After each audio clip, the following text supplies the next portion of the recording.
is CGTN, China Global Television Network.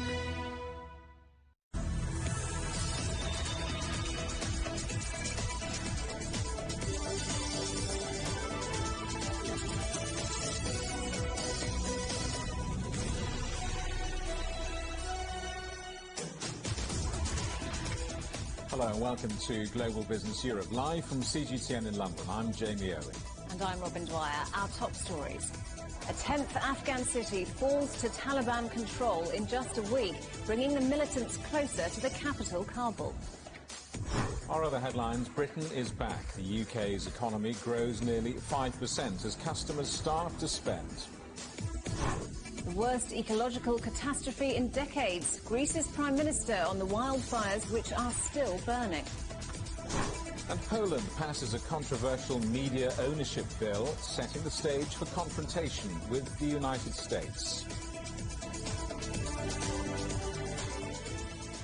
A 10th Afghan provincial city has fallen to the Taliban as militants continue to make advances across the country.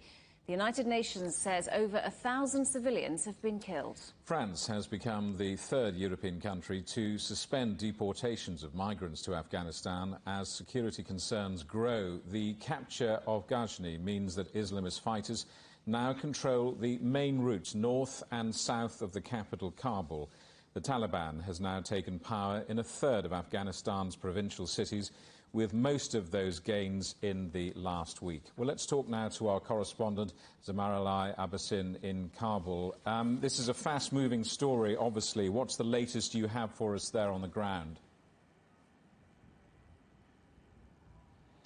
Hello, Jimmy.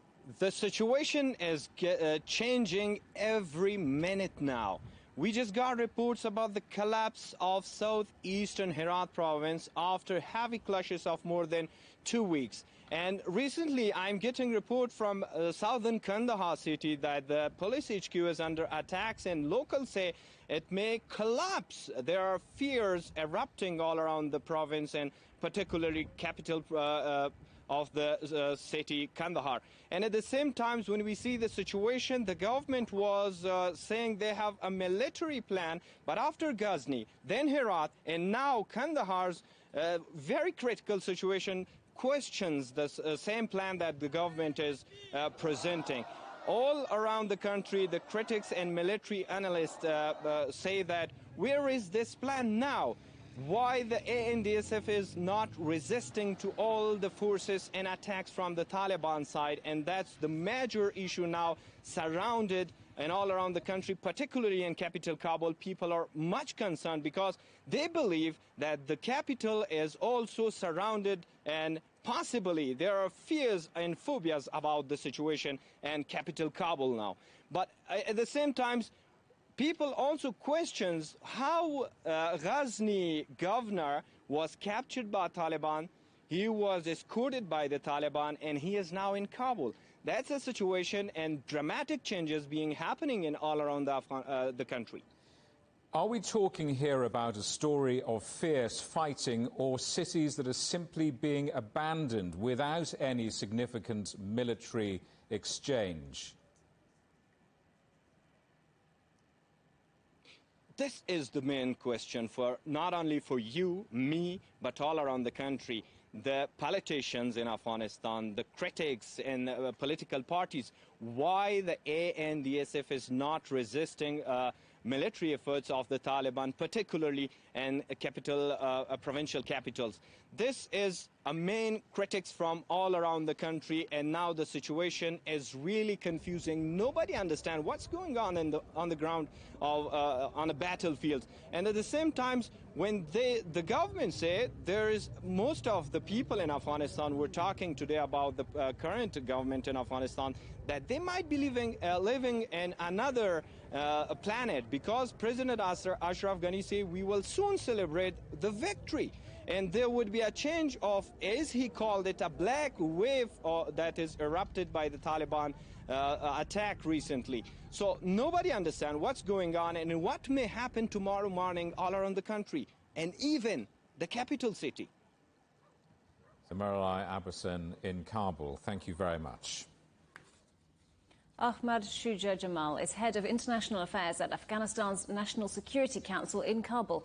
I asked him why the Taliban appears to be making such rapid advances. Over the past 2 to 3 months, the Taliban have actually received a massive infusion of fighters from across our southern frontier from Pakistan. These are approximately 10,000 fighters who've been recruited and trained, recruited from madrasas in Pakistan and trained in the training centers in that country and brought into joining the ranks of the Taliban. And primarily because in years past, with the Taliban's strength and their weapons, they were able to create trouble in maybe 15, 14 provinces of the total 34. Because if you have 14 men with 14 guns, you send them to 14 provinces. But when you have more men with more guns, you can send them to more places. And that's, I think, really the intelligence estimates and assessments show the main reason behind the Taliban's greater success this year. What can Afghan defense forces do to try and turn the tide? The Afghan defense and security forces have really been paying the ultimate sacrifice, not just in one location, but in every location that has been asked of them to put up resistance. The Afghan National Defense and Security Forces have a plan, colloquially known as a consolidation plan, in which they're able to consolidate men and resources so that they can concentrate in places that are defensible and population centers, places where they can actually supply the fighters and the men, and places from which they could now attack the Taliban and disrupt them using the limited aerial resources that we have in terms of helicopters and others. You mentioned an influx of fighters. Do you think the Taliban have the resources to continue this offensive? All of the leadership of the Taliban, the senior leadership, is based in Pakistan. What we want the Pakistanis to do is to send these leaders home into Afghanistan. What we also want them to do is to stop the recruitment from the thousands of the radical extremist madrasas in Pakistan, so these Taliban are not able to receive men. We've also asked the Pakistanis to stop the flow of ammonium nitrate, which is really a fertilizer, but also used in the vast majority of explosives used across the country. And that is really the only way that we can defeat the Taliban, because as long as they have access to a limited supply of men, guns, money, and explosives, there's no power on earth that can kill them away, because we will be dealing with the symptoms and not the causes. And what about peace talks? Is there still a place for them? Is there any chance of success? There is always a place for resolving battlefield, violent war situations on the negotiating table through diplomacy and politics. And that's why the door to peace from the Afghan government's perspective is always going to remain open. But the more urgent situation, Robin, is that wherever the Taliban have been, a humanitarian situation with the civilians has followed them. There's been an increase, a sharp increase in the civilian casualties because the Taliban are using civilian homes to stage attacks from. But there's always a path, and the only path to sustainable end to this conflict is to use peace talks. But the Taliban actually have to demonstrate that they are serious about peace, because their actions, but also their rhetoric, increasingly shows that they really are pursuing a strategy of takeover by terrorism, and that they're not interested in a political settlement. And what kind of role would you like to see China play in Afghanistan's future? China is an important global player with a permanent seat at the UN Security Council. And the UN Security Council is really the highest decision-making body in the world, which has the authority to bind nations of the world to take steps in the direction of peace and security. And we think that the sanctions on the Taliban, but also using the leverage of the UNSC against countries that could be more positive in this process, would be extremely critical, and China has an important role to play that no other country can. Now the rest of the day's news. And the UK economy is bouncing back. It grew 4.8% in the second quarter as consumers increased their spending following the easing of COVID restrictions. Compared to the same period last year, growth is up by an impressive 22.2%. But of course, that is after the economy slumped by almost 10% in 2020, one of the biggest hits suffered by a rich country during the pandemic. Official data shows GDP is still 4.4% smaller than it was before the pandemic. The Bank of England expects it to return to pre-COVID levels by the end of this year. So where is all of this growth coming from? Well, in output terms, wholesale and retail trade, accommodation and food service activities and education were stronger. And the services sector, which took a big hit in January during lockdowns, has seen a surge. Health activities, advertising and food and beverage services were up as the economy and, crucially, pubs and restaurants reopened. The Finance Minister, Rishi Sunak, says the UK economy is on the mend. Today's figures show that the economy is recovering very strongly, fastest quarterly growth in the G7 group of countries, and evidence that our plan for jobs is working. But I'm not complacent. The shock that our economy and public finances have experienced is significant, and it will take us time to fully recover. That's why we're not done supporting businesses or people, most importantly, giving them the skills and the opportunities they need to find great, well-paid jobs. But there are still some big risks to growth. The global shortage of semiconductors, fragile international supply chain and staff shortages. Throw in a bit of Brexit and it's all far from a clear road ahead. Nicole Johnston reports. Andre is a truck driver from Romania.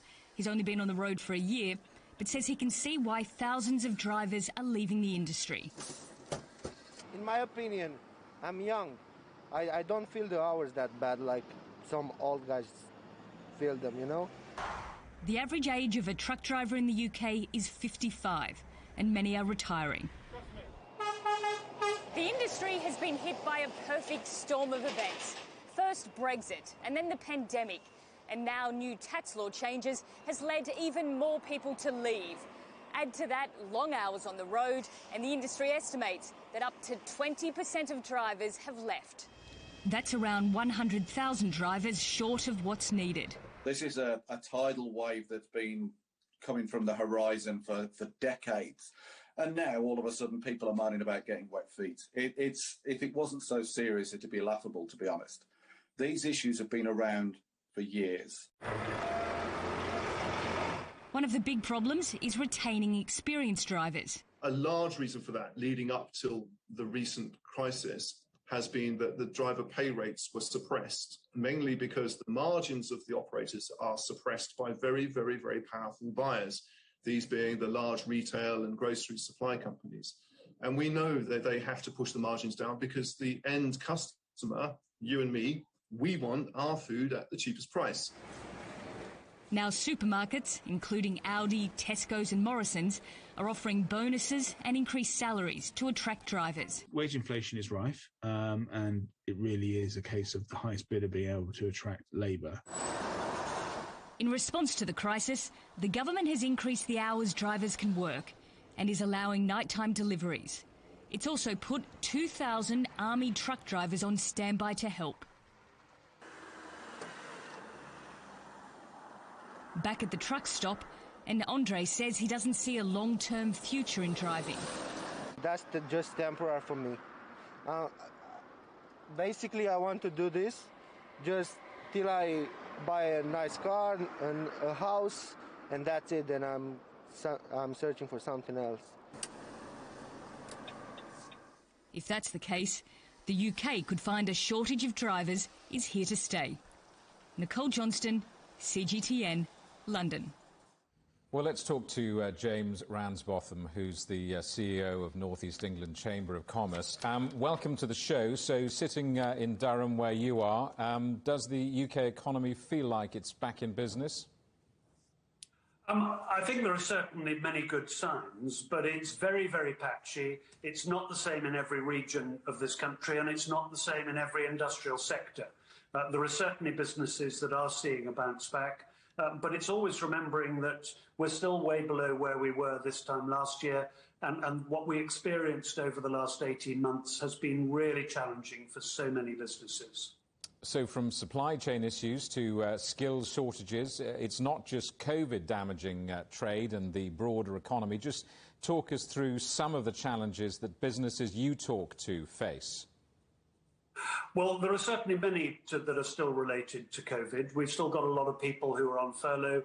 There are huge issues to do with finding skilled people in this country, not just in the haulage industry with your piece previously, but across the whole of the hospitality sector in particular.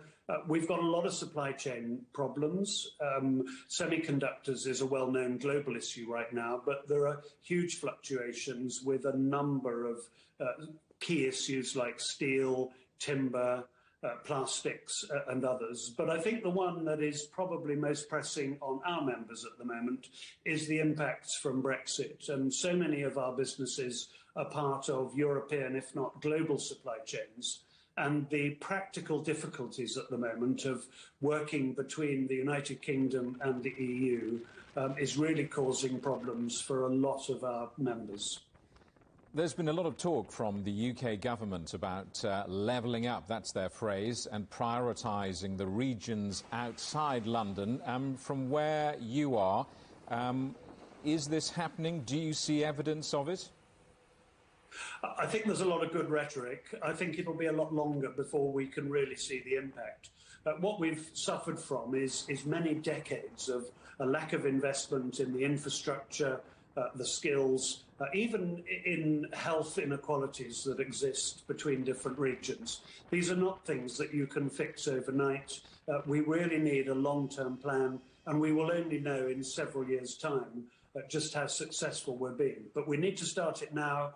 We encourage the noises that are being made, but actually we'd also encourage a whole lot more, particularly because it's regions like this that manufacture things that here we are in the northeast of England with all of our ports facing across the North Sea to Europe. There are other things that are damaging us, and we've really got to look at the complete breadth of what impacts the economy to make sure that we can build that meets all of our potential in the future. Well, the UK economy, the UK government will tell you that Britain has signed an historic partnership with Central America to boost UK trade. That's an important step, isn't it, for a region like yours? It is an important step, but you know, here we sit, as I said, with all of our ports facing east across the North Sea. There is an old adage in international trade that if you double the distance, you halve the volume. We're pretty close to Europe. We're a lot farther from Central America. So, yes, you know, the opportunities to do more trade with there are very welcome. But I think that really when 60% of our trade is with the European Union, that's where we need to be focusing our effort, because that's where the greatest potential lies. James Rambotham in Durham, thank you very much indeed for talking to us. Thank you. You're watching CGTN. Still ahead. Germany, 1 month on from devastating floods. We revisit communities torn apart by the destruction.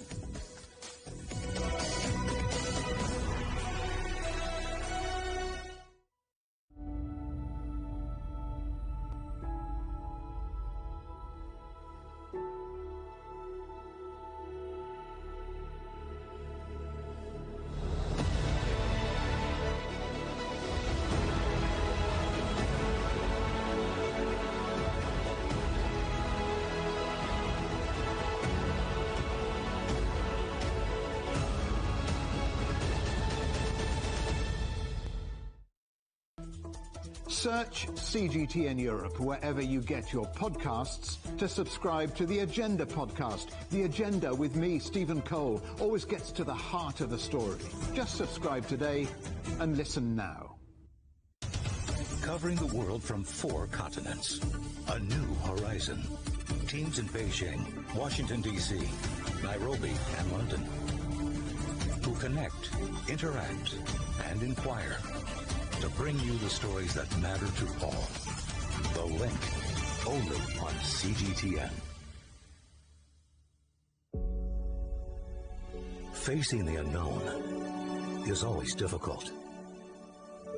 In a world in turmoil, it's easy to lose orientation. But when the storms come, we have to see the possibilities. Reinvent. Find new opportunities. Discover a path forward. CGTN. See the difference.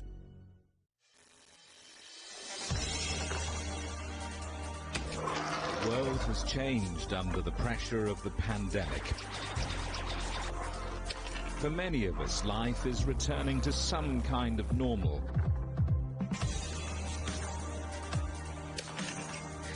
As we're adapting to changes in all of our lives, let Global Business Europe be your guide to the new normal. Join us weekdays on CGTN.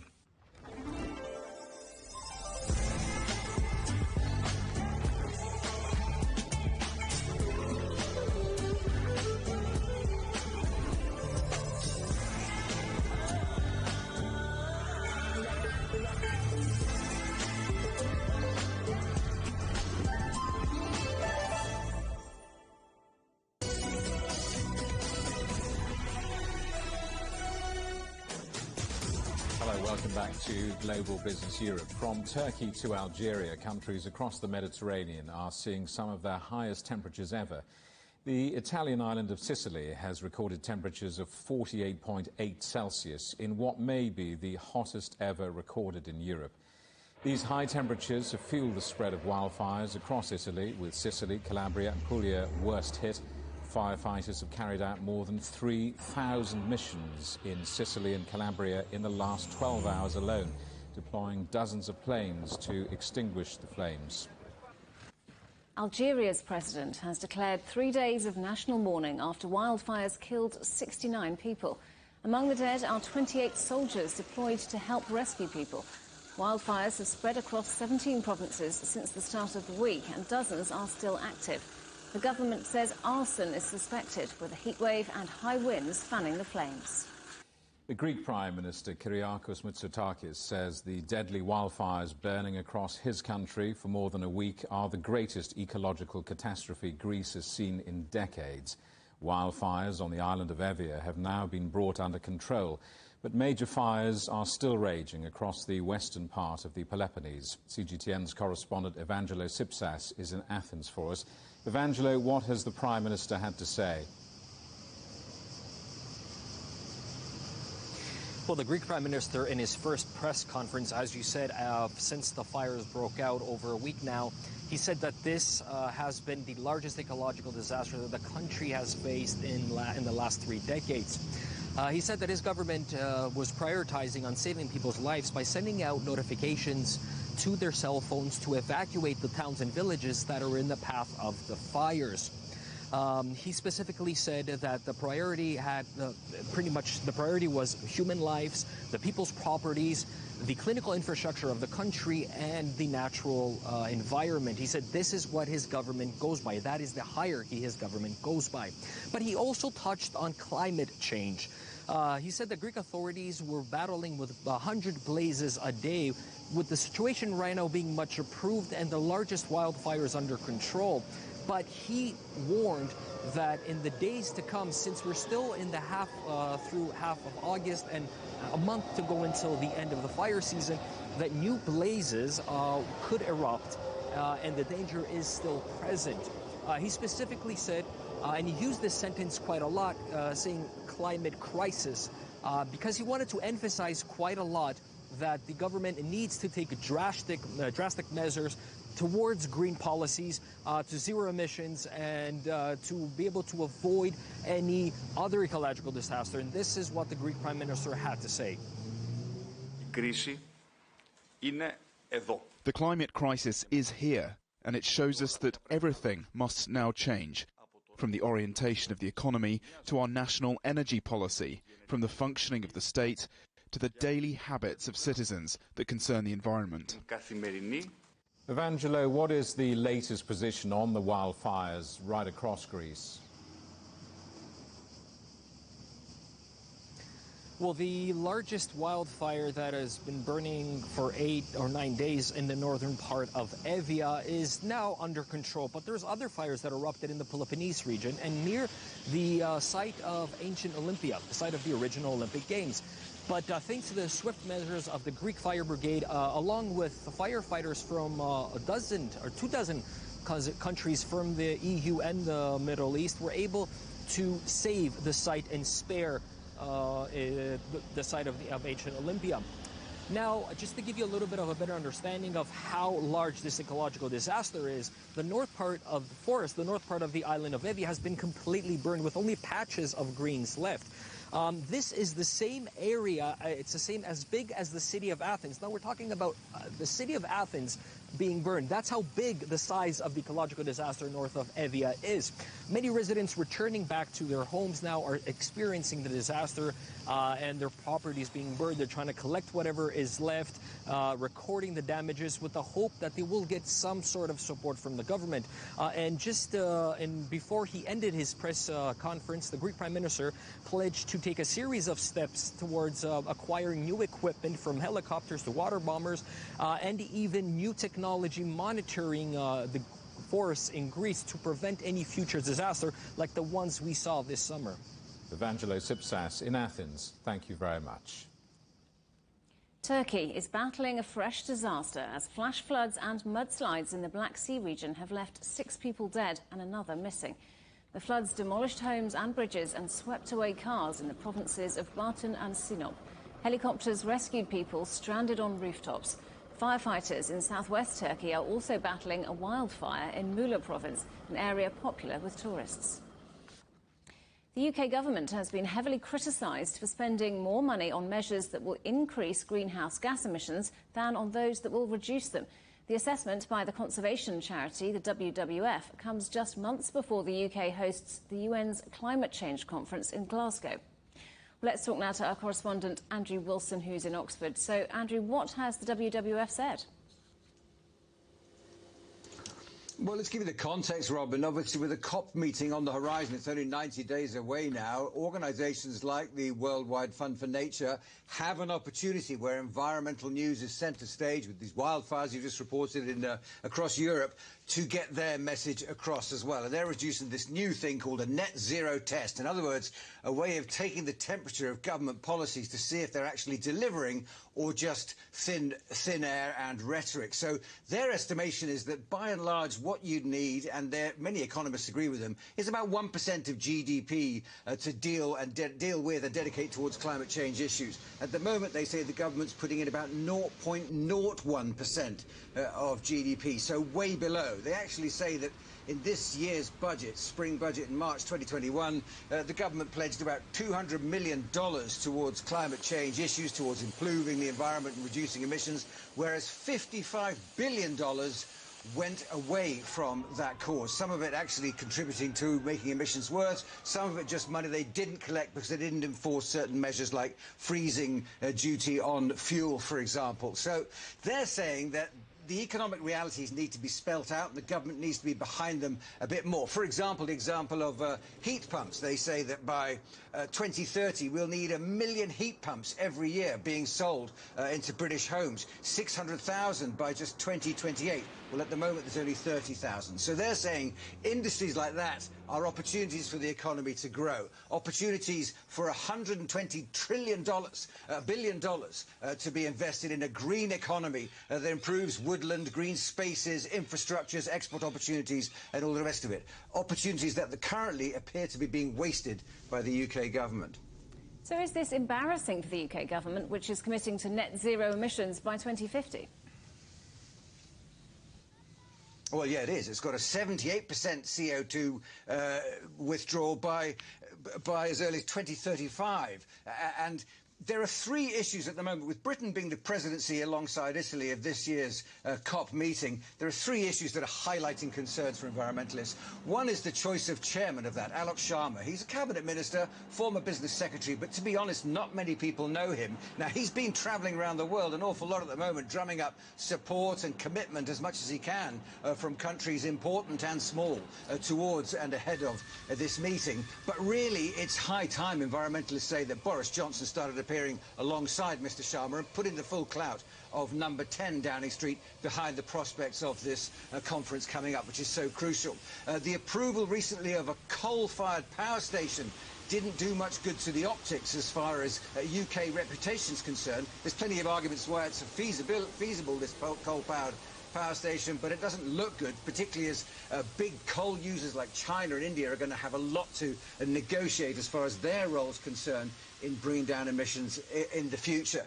And there's also the cutting of overseas aid doesn't look good. A lot of overseas aid goes towards helping smaller countries, and a lot of the COP26 negotiations will be about large countries helping smaller countries build the infrastructure to tackle climate change. Well, with the UK opting out of some of its foreign aid budget, that also isn't a good look. So there are concerns that while the UK is celebrating COP26 as a big event, it's not the same as the Olympics. It's serious negotiations that are needed. And perhaps at the moment there's a feeling that the different ministries, the Foreign Office, the Treasury, the Ministry of Environment, the Home Office, should be more united by now, with just 90 days to go, putting on a united front, saying that Britain is determined with diplomacy and policies to have an effective change-making role in this conference coming up. Andrew Wilson, thank you. China is preparing to get tougher on monopolies and unfair competition practices in a blueprint for a series of proposed new laws. Authorities released a 5-year plan to promote fair markets by wheeling out antitrust practices. The plan also says China will strengthen law enforcement in sectors that include education and training. Shares in the Chinese electric car maker Li Auto have fallen in value after the group's $1.5 billion debut in Hong Kong. The flotation is the first by a major Chinese firm since the start of strict new regulations from Beijing, covering industries with overseas listings. Li Auto said it was discussing the possibility of a listing in mainland China. The global shortage of semiconductor chips is forcing Nissan to close a car plant in Tennessee for 2 weeks. The pandemic has caused problems with the car maker's supplier in Malaysia. The US site employs nearly 7,000 people and makes 6 models, including the Rogue SUV, Nissan's top-selling vehicle in the US. Football star Lionel Messi's signing-on fee at Paris Saint-Germain includes some of the French club's cryptocurrency fan tokens. They were included as part of his welcome package, which media reports have estimated to be worth around $30 million. The club did not disclose the value of the tokens given, but says the amount is significant. You're watching CGTN. Still ahead, run aground off Japan, the ship carrying chips, which has split in two.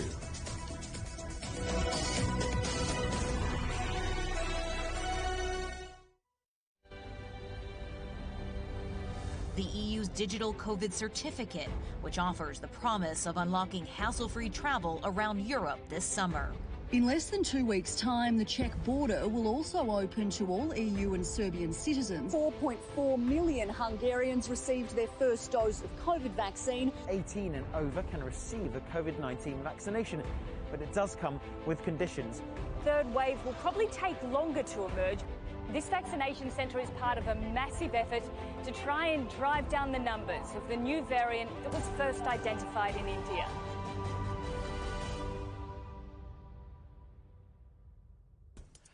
On the agenda with me, Stephen Cole, we look up into space. We look down into data. We look at debt. We look at politics. We look at opioids, climate change. We look at all the issues that really matter around the world. But you matter too. We want to tell the stories you want to see and hear about. Make it your agenda.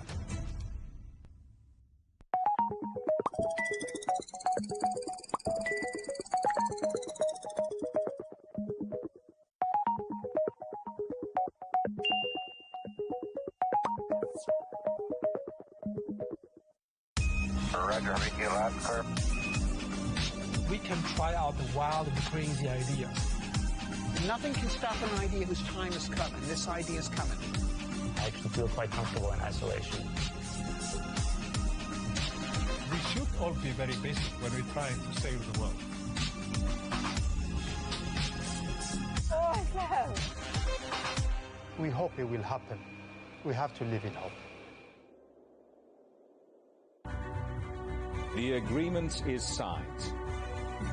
But what is the real deal now the UK has left the EU? For trade, for business, for the city, for ordinary people.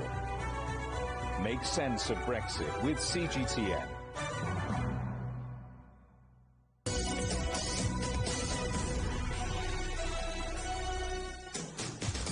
Hello, welcome back to Global Business Europe with Jamie Owen and Robin Dwyer. Our top stories: Taliban militants are edging closer to the Afghan capital as they take at least 10 cities in just a week.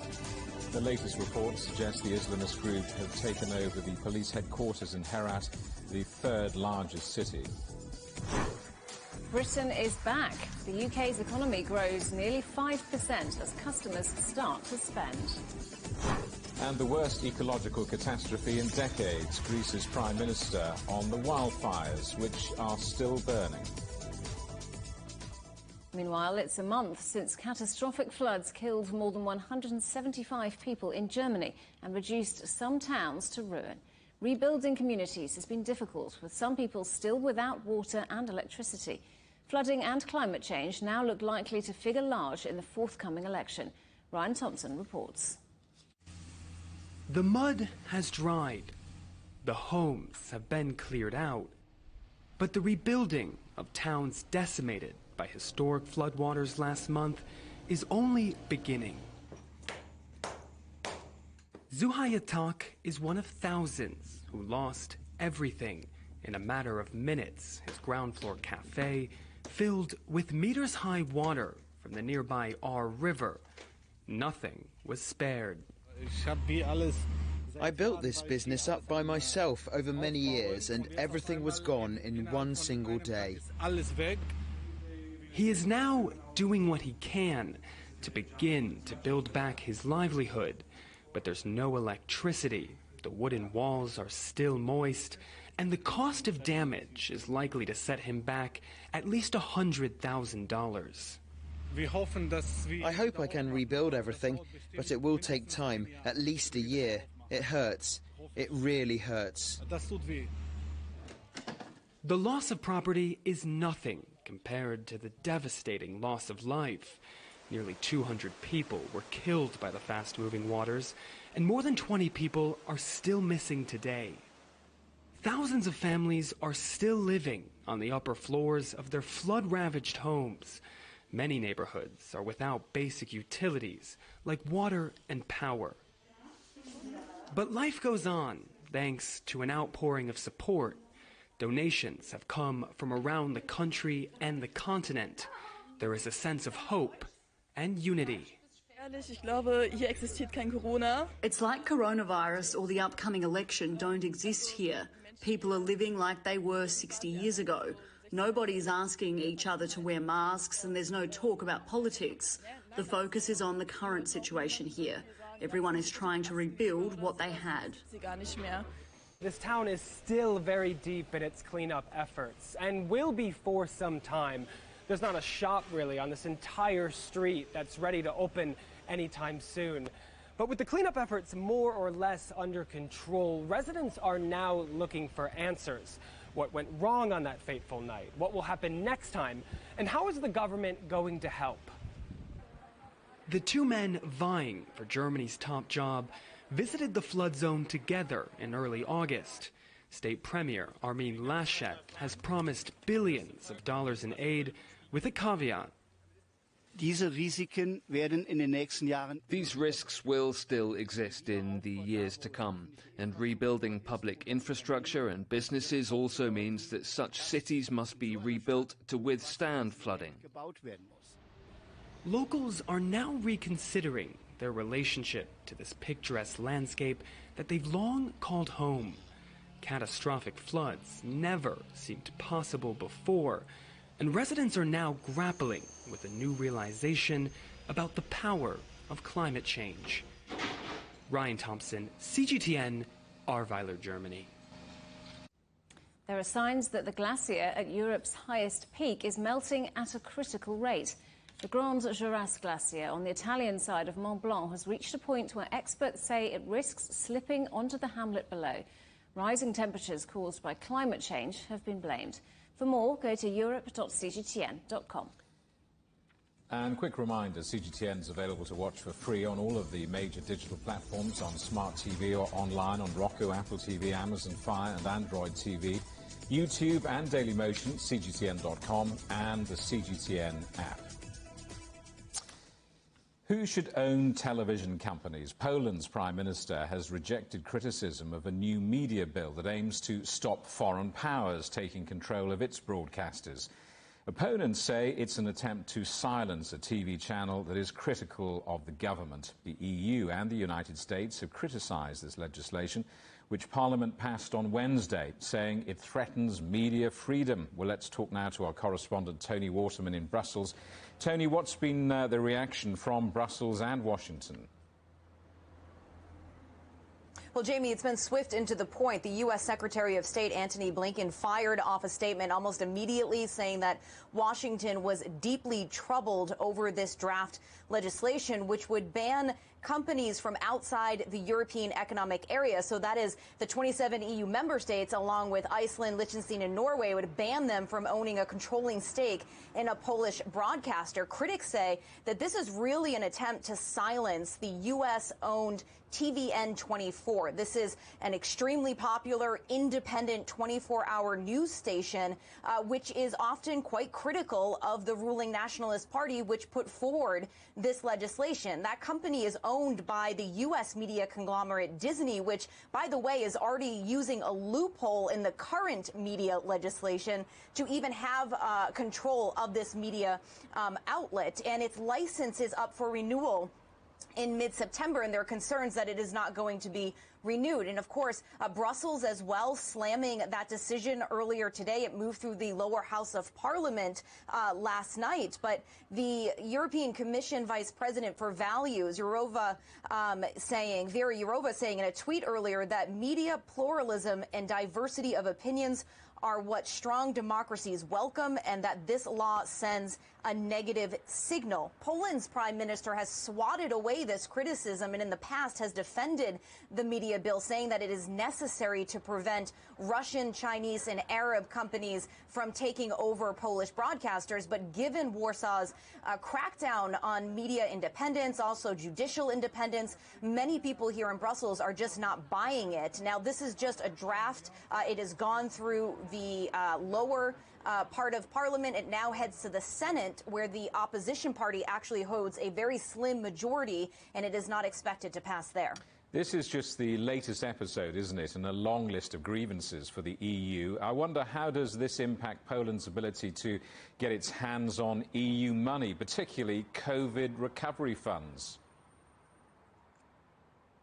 Yeah, Poland, you're right there, Jamie, is still waiting for the European Commission to sign off on its recovery fund proposal. It had put in this proposal back in May. It's requesting $42 billion in grants and loans, and deadline after deadline has passed, and other countries' plans have been approved. The money is flowing out to those countries, and Poland is essentially waiting in phase one of the process. Now, Brussels says that it is because the plan does not meet all of the requirements, and that it has absolutely nothing to do with what is going on when it comes to media freedom or judicial freedom. But we do know that going forward, Brussels very much wants to be linking any type of funding like this to the rule of law. So there is thoughts among some groups that this is actually what is delaying the process, although Brussels very insistent that that is not the case. Tony Waterman in Brussels, thank you very much. So, as we've been hearing, the US Discovery Network faces a forced exit as Poland's media bill moves to become law. And it's being closely watched by the Biden administration. Well, let's get more now from our correspondent John Terrett in New York. So, John, has there been any reaction from Discovery? Yes. Well, there has. And isn't it interesting, you know, Robin, these days a local story like this in Poland has ramifications all the way around the world because of the way business is set up in 2021. I would just like to point out, first of all, that Discovery is a very interesting company to us in America. It is about to embark in a bold new venture, which keeps it in the headlines over here all the time. It's joining with AT&T, which is the last remnant of the original copper wire telephone network in America. They're going to create a new streaming company. They want to be the next big thing in streaming. They're going to offer Time Warner products, including CNN and HBO, and all the portfolio of programs coming out of Discovery to try and be the third biggest streamer in the world behind Disney and Netflix. So when you proposed doing this story today, Discovery was very much on our agenda over here. And to the issue coming up in the Polish Parliament, they've issued a written statement saying that they are extremely concerned about the move to ban foreign ownership of television stations in Europe, in Poland, in particular TVN. I think there's another one as well. And one of them is a talk channel, one of them is a news channel. And Discovery is pointing out the importance in a democracy of having free speech, because we are now a very long way away, of course, from the era of General Jaruzelski, who was the last dictator to run Poland. That was 40 years or so ago. Discovery appealing to the upper chamber, as Tony was saying, in the parliamentary system in Warsaw, and to the country's president as well. to try and overturn this parliamentary motion before it becomes law, although Tony was saying there in her report that that does seem at the end of the day to be unlikely. In Washington, D.C., the Biden administration says it's monitoring the situation very closely, that it would be an infringement of media freedom.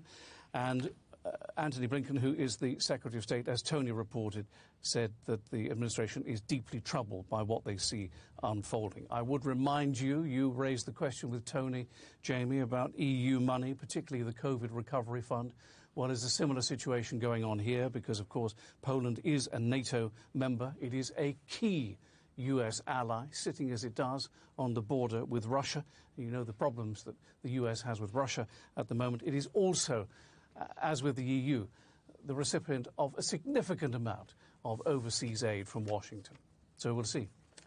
And also, John, a US bidding war could be on the cards for UK aerospace engineer Meggitt. Tell us more about that. Yes.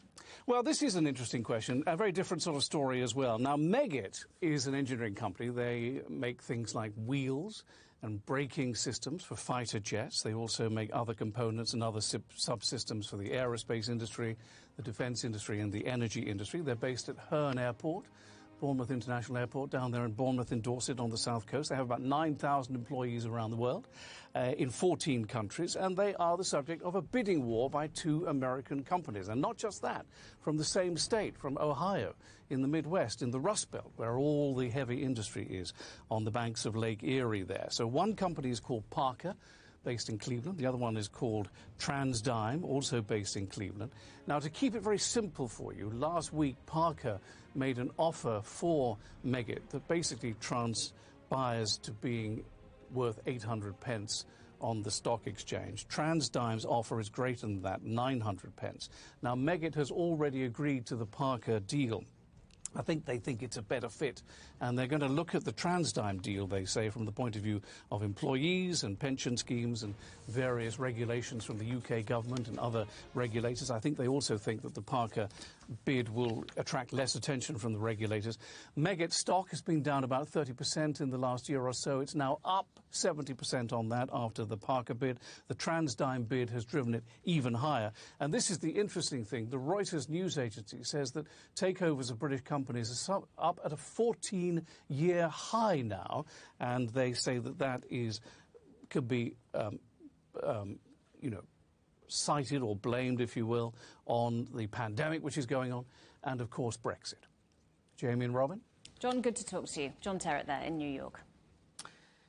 Russian prosecutors have launched a criminal investigation into an oil spill off the country's Black Sea coast that appears bigger than initially reported. The World Wildlife Fund says at least 100 metric tons of oil have spilled into the sea. The spill covers nearly 80 square kilometres, and pollution has already been spotted near a dolphin reserve. The spill happened at an oil terminal that belongs to the Caspian Pipeline Consortium. A rescue mission is underway to find 8 passengers, including a child, still missing from a helicopter crash in Russia's Far East. They were among 16 people on board the craft when it crashed in the waters of Kuril Lake in the mountainous Kamchatka Peninsula. Rescuers saved 8 people minutes after the crash. A ship sailing under a Panamanian flag has run aground off Japan, splitting in two. The 40,000-ton vessel, which was carrying wood chips from Thailand, was reported to be leaking oil when it grounded at the harbour of Hachinohe. No one was injured in the incident. New Zealand plans to allow quarantine-free entry to vaccinated travellers from low-risk countries from next year. The government's outlined a phased reopening of its borders, which have been closed to much of the world since the start of the pandemic. Tight controls helped the country stamp out the virus faster than most others. People in Zambia are voting in tense elections in a race considered too close to call. Long queues have formed at some polling stations, indicating a high turnout. Voters are choosing between the incumbent, Edgar Lungi, who's been criticised for his handling of the economy. His main rival, Hakainde Hichilema, has promised economic reforms for the deeply indebted country. You're watching CGTN. Still ahead, the end of an incredible journey. 14 elephants trekking hundreds of miles finally head for home.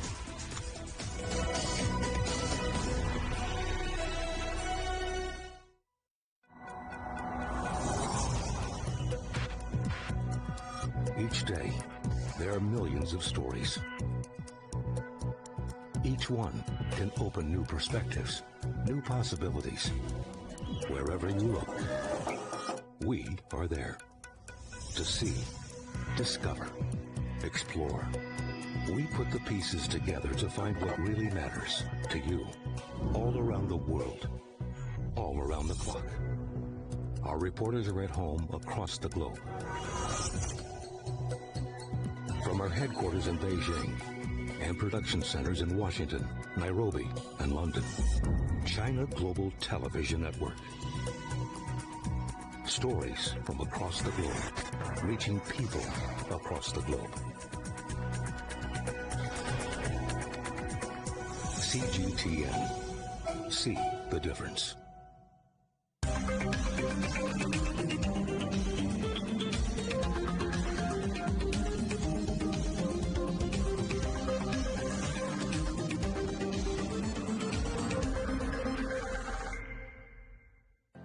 Mari, what would you say is a good question? Stephen, I'd say it's one where there's always more than one answer. The Answers Project is a new podcast series from CGTN Europe. With me, Stephen Cole. And me, Mari Beveridge. In each episode, we'll take a complex question. And with the help of some of the world's foremost experts, shine light on some of the answers. So join us for The Answers Project. Available wherever you get your podcasts. This week on Razor, could green electronics made from plant cells and vegetable fibres be the solution to mountains of e-waste? And we take a closer look at China's ambitious space program. There's a lot of exciting talk of missions that go beyond the Moon and Mars, so it's really very exciting times for the Chinese space industry.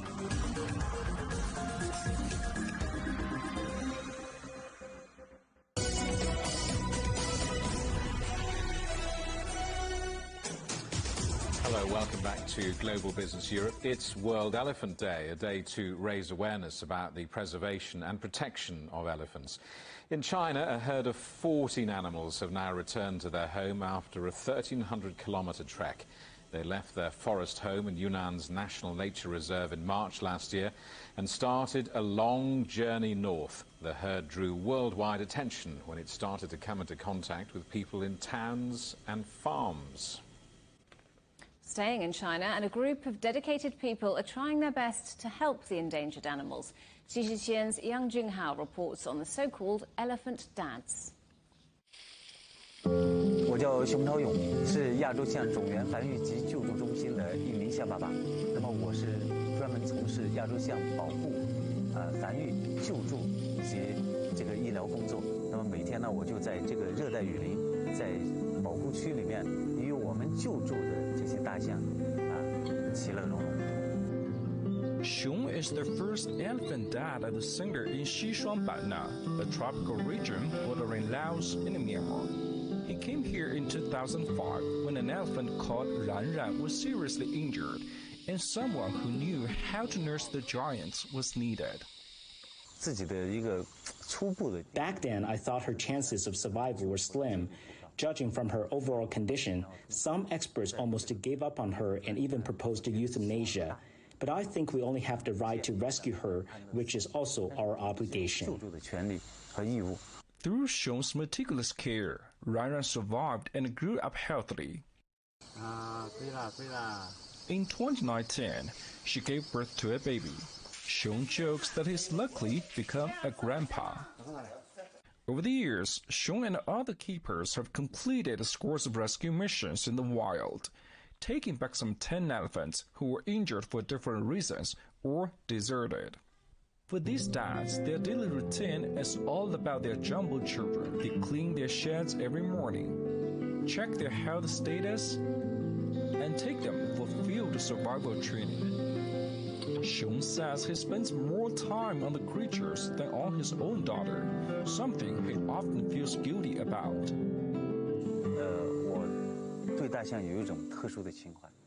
I have a kind of special feeling towards elephants.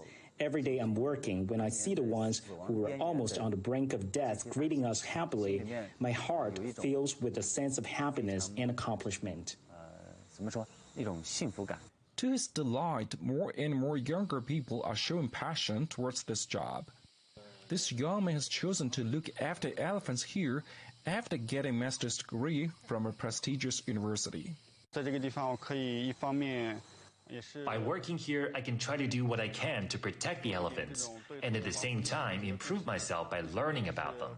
I think it's an interesting and meaningful job, as there are still many questions about Asian elephants to be answered. The efforts by the elephant dads are just one part of China's decades-long drive to conserve Asian elephants. Today, their number in the country has increased to some 300 from about 170 in the 1980s.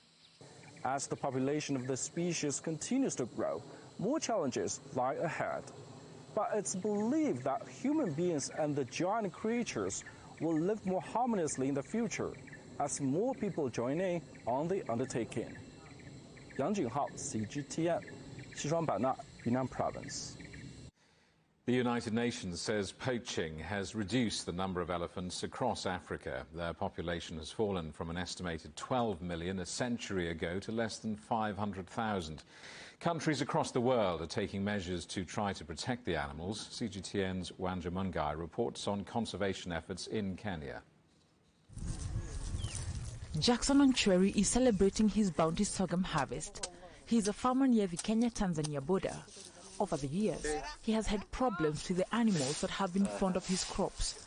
He recalls that elephants have been the most notorious. Before I had to harvest immediately the crops were ready, as early as possible, so that if elephants happen to come, they don't destroy the ready crops. But with the intervention of a nearby facility, the Enonkishu Conservancy, incidents have reduced. These fences have gone a long way in preventing elephants' raid in the nearby communities. The Conservancy has put various measures in place to resolve the animal-human conflict here. They have been funding households to fence their homesteads and positioning beehives in strategic places to keep elephants at bay. Albert Ngetich is one of the guards that patrol the Conservancy. He also keeps an eye on poachers who are blamed for the dwindling number of elephants, not just here but throughout the country. The elephant raiding normally happens late in the evening or early in the morning. Elephants are very wise. They actually push this pole down and they make their way to the farms. And they invade the crops around here. Whenever they had a raiding overnight, they call us and the patrol team will respond and the elephants will be driven away from the farms. Initially, communities would confront the animals by throwing objects at them, which would result to injuries and at times deaths. The animal-human conflict in the area triggered action from the facility. In 2013, we lost 14 elephants in our conservancy. So what we did is we got all the landowners together and we said that enough is enough. We need to protect these elephants. It's a constant battle, trying to keep the elephants out of the crops. We've been fencing, we've been expanding our area so the elephants don't run out of food in their natural habitat. As the world celebrates the Elephant Day, the Enonkishu Conservancy is boasting of protecting the Big Five member from harm, as well as peaceful coexistence with humans. Wanja Mungai, CGTN. The headlines again. Taliban militants are edging closer to the Afghan capital as they take at least 10 cities in just a week. The Islamist group has taken Ghazni, and the major cities of Herat and Kandahar are also reported to be close to falling. Britain is back. The UK's economy grows nearly 5% as customers start to spend. And the worst ecological catastrophe in decades, Greece's Prime Minister on the wildfires, which are still burning. That's it for Global Business Europe. Thanks for watching. More on all of our stories at europe.cgtn.com, and do follow CGTN Europe on Twitter, Facebook and Instagram. Coming up next on CGTN, it's Africa Live. We'll see you again tomorrow, same time, same place. From all the team here in London, goodbye. Goodbye.